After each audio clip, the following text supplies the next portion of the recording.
वकील की फ़ीस जो है ना, उसमें आपको बहुत ज़्यादा कंजूसी से काम नहीं लेना चाहिए, उसकी रीज़न है।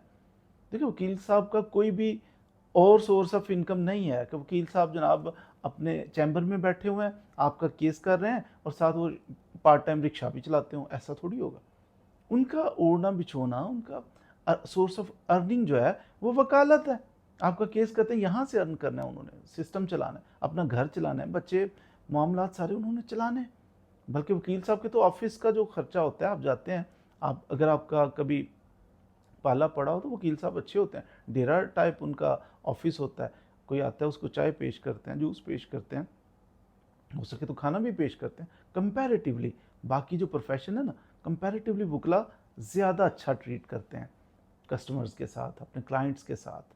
कोई वुकला आ जाए उनके साथ, कोई अननोन बंदा भी आ जाए उससे भी चाय पानी पूछते हैं। गुज़रता हुआ कोई आ जाए ना, तो उससे भी कहते हैं जी बैठें आप चाय पी लें। अच्छा जी, मैं साथ वाले चैम्बर में किसी वकील साहब से मिलने आया हूँ, दरवाज़ा बंद है। हम कहते हैं आप तशरीफ़ रखें, आपको चाय पिलाएँ।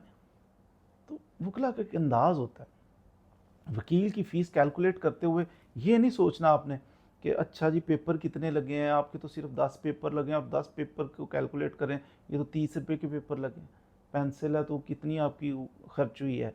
ये चीज़ें नहीं आपने देखनी। ये देखना है कि वकील साहब ने कितना टाइम लगाया है, वो कितनी पोस्ट ग्रेजुएट लेवल तक पढ़ता रहा, कितनी फीसें दी होंगी, कितना टाइम लगाया, उसके बाद एडवोकेसी, उसका चैम्बर उसने बनाया होगा, बिजली के बिल देता होगा, ये ऑफिस के अखराजात सारे करता है, तो वो सारा करेगा, फिर अपनी अर्निंग भी उसकी, ये सारी चीज़ें उसके साथ जुड़ी हुई हैं।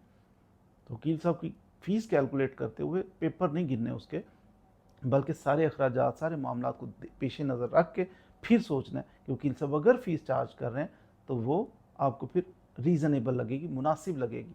अदरवाइज़ आप इस तरह सोचना शुरू करेंगे पेंसिल और उसका जो पेपर है, तो फिर तो आपको बहुत ज़्यादा फ़ीस महसूस होगी। तो आप उलझेंगे, नाराज़ होंगे। नाराज़ नहीं होना, बल्कि वकील साहब की फ़ीस रीज़नेबल, मुनासिब फ़ीस देनी चाहिए।